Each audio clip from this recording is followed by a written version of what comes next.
रज़ाक का पहला जब टूर था तो मैं उस टीम का कप्तान था। अच्छा, अंडर 19 फर्स्ट से नहीं, पाकिस्तान ए टीम का।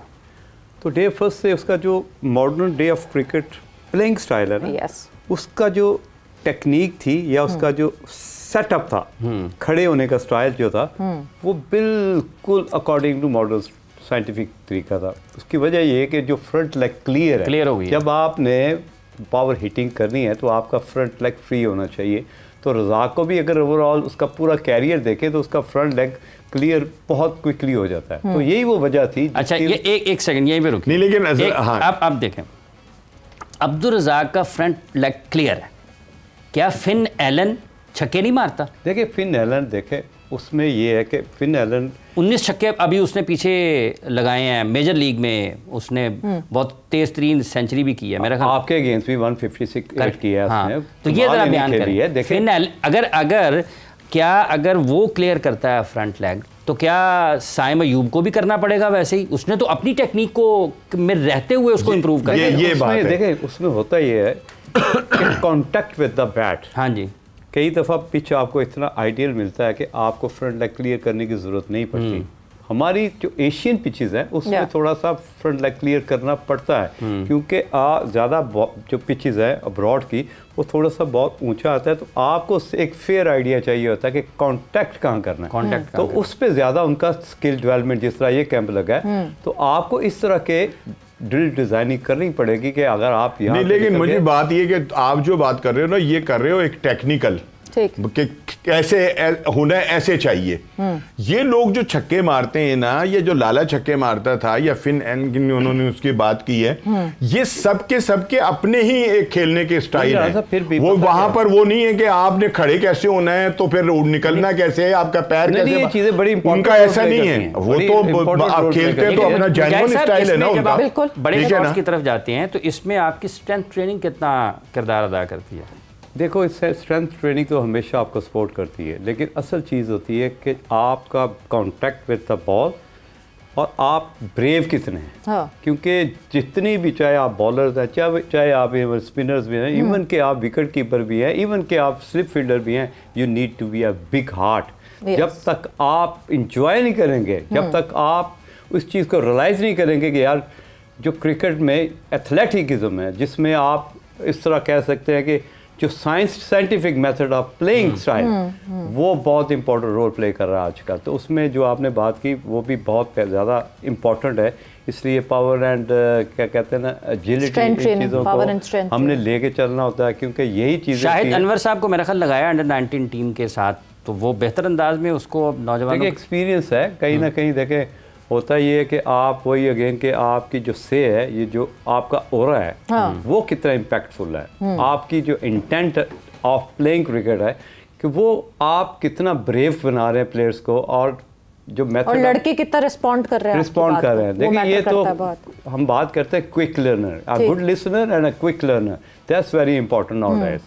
लेकिन शायद अनवर कोई हार्ड हिटर नहीं थे। बैट्समैन तो वो बहुत अच्छे थे, और मतलब ये कि एक उनका अपना स्टाइल है खेलने का, लेकिन ये कहा जाए कि जो वो बड़े अच्छे हार्ड हिटर थे, इतने वो नहीं थे।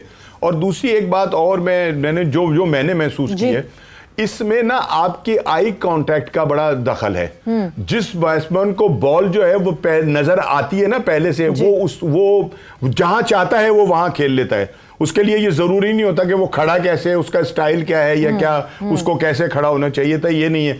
अगर आपकी आईसाइट जो है वो बड़ी मतलब मजबूत है और आपको गेंद जो है वो वक्त से पहले बहुत अच्छा नजर आ रहा है, तो फिर आपकी हिटिंग भी जो है वो इतनी ही शानदार होती है। आंखों की कोई प्रैक्टिस करनी चाहिए? नहीं, आंखों की प्रैक्टिस तो ये तो अल्लाह ताला की देन है कि अगर आप मुझे ऐनक लग गई। विटोरी तो चश्मा लगा के खेलते थे। विटोरी तो चश्मा लगा के खेलते। हाँ, लेकिन विटोरी जो था मतलब ये कि वो बॉलर पता क्या होता है, ये जो उन्होंने बात की तो उसको थोड़ा साइंटिफिक तरीके से कहते थे कि नॉर्मली हम कहते हैं जी हैंड आई कोऑर्डिनेशन। बेसिकली तो आई हैंड कोऑर्डिनेशन है। पहले सबसे इम्पोर्टेंट जो चीज़ है जिसने देखना है, चाहे बैट्समैन को देख रहे हैं या टारगेट जहाँ पे आपका टारगेट बॉलिंग है या बॉलर का जहाँ से रिलीजिंग पॉइंट हो वो आपने देखना है तो आई सबसे पहले देखती है, ठीक है। उसके बाद फिर आपकी मूवमेंट होती है कि आगे खेलने वाला बॉल आगे। बॉलर के हैंड से आपकी आई की बात हो रही होगी, हैंड आई बिकॉज मुझे आपकी और मोहम्मद यूसुफ की एक डिबेट याद है, यही हमारे शो पे हुई थी, लुकिंग एट द बॉल। उस वक्त देखे उस वक्त जो टाइम था ना 4 दिन का या 3 दिन के बाद फाइनल था इंडिया के अगेंस्ट, मैं उस टाइम की बात कर जहाँ पे शाहिद अफरीदी भी इन्वॉल्व हो गया था। बेसिकली कई दफ़ा आप ओवर रिएक्ट कर रहे होते हो कि यार मुजाहिद यार 150 फर्स्ट क्लास मैच खेला, पाकिस्तान के लिए इतना नहीं खेला, लेकिन वो गलत था उस वक्त। वो इसलिए गलत था क्योंकि मैंने कहा था कि 3 दिन में जब आप इस तरह की नेट सेशन में डिस्कशन करेंगे कि आप बॉल को देखो, अब वो एक 25 साल का 26 साल का प्लेयर वो इस तरह तो नहीं मूव करेगा। उनको तो यही है ना, हमने अपनी एजिलिटी को हैंड करना है। हम यहाँ पे बैठ के कहते थे जी कि चैंपियंस ट्रॉफी में दोस्त नहीं, बट जब वो यहाँ तक आया तो बॉल को देखता हुआ तो आया होगा, ऐसे तो नहीं कि आंखें बंद करके ही बस वो बल्ला घुमाता रहा। नहीं ऑब्वियसली देखें ये तो क्या क्या नॉन डिबेट सी चीज है, मतलब ये तो ऑब्वियस चीज है जो करनी है, हर करनी है। वो जो लोग खेल रहे हैं वो इतने पक्के हो चुके हैं, इतना कुछ खेल चुके हैं कि अब उनको तब्दील करना जो है वो इतना आसान नहीं है। इसीलिए तो कहते हैं कि इस लेवल पे अगर आपने तब्दीली कर ही नहीं सकते, ट्वीकिंग कर सकते हैं आप, तब्दीली तो नहीं कर सकते। वही मैं कह रहा हूं ना कि वो तो इतने पक्के हो चुके थे, उनका अपना स्टाइल है ना कि उसके अंदर आप क्या कर सकते हैं, कुछ नहीं कर सकते। अगर आपने मतलब इसी तरह के काम करने तो फिर आप नर्सरी से शुरू करें। नहीं राणा साहब ये चीज यहाँ पे मैं आपको जरूर कहूँगा, बटलर ऑलमोस्ट अपने कैरियर के एंड पे अभी भी वो रैम शॉट सीख रहा है जी, रिवर्स शॉट सीख रहा है, स्वीट शॉट से रिवर्स शॉट से स्विच शॉट। देखिए सीखना is enhancing your ability, but आप फवाद आलम को कहें कि नहीं जी अब तुम वापस आए हो, तुम्हारा कमबैक हुआ है पाकिस्तान से, अपना स्टांस बदल दो, कर सकते? नहीं कर सकते तो ना।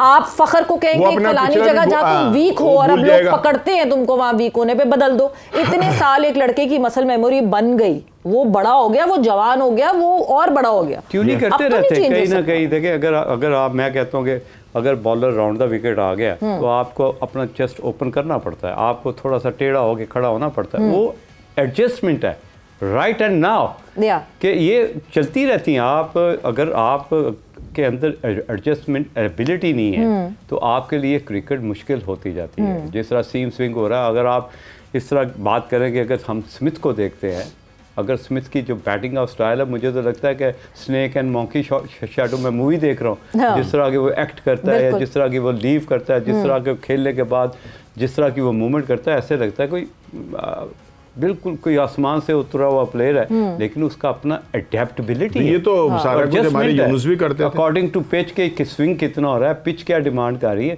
वो इस चीज़ पे कभी भी फोकस नहीं करता कि मैं किस तरह का खेल रहा हूँ, मैं खूबसूरत खेल रहा हूँ कि नहीं। इसी वजह से बाबर आजम क्रिकेट में लास्ट अपने कैरियर की इस सिचुएशन में फंसा है, क्योंकि उसने अपनी क्रिकेट को ज़्यादा ब्यूटी करने के लिए उस चीजों पे ज्यादा फोकस किया जहां पे लोग कहते हैं क्या कवर ड्राइव है, एडजस्टमेंट की फ्लेक्सिबिलिटी नहीं है, वो उसने नहीं की, जिसकी वजह से वो फंस गया। वो एडजस्टमेंट तो आपको फॉर्मेट टू फॉर्मेट भी बदलनी पड़ती है, आपको T20 में एक डिफरेंट तरीके से अपने आप को अप्लाई करना पड़ता है, ओडीआई में और टेस्ट में एक डिफरेंट तरीके से। यही वो एडजस्टमेंट है जो बाबर कर नहीं पाया, रिजवान कर नहीं पाया, जिसकी वजह से टीम से बाहर हुए। क्योंकि नाउडेज आपको जब तक लॉफ्टेड शॉट नहीं आने पड़ेंगे to move the fielder, to change the mind of captain, तब तक आप अपनी जो 60 वाली इनिंग है उसको 100 पे कन्वर्ट नहीं कर सकते। ये वो मेथड थे जिसको इमीडिएटली, क्योंकि इतने एक्सपीरियंस हो चुके थे, इनको अपनी जो गेम स्टाइल एक्सपीरियंस, अभी तो स्किल डेवलपमेंट कैंप था।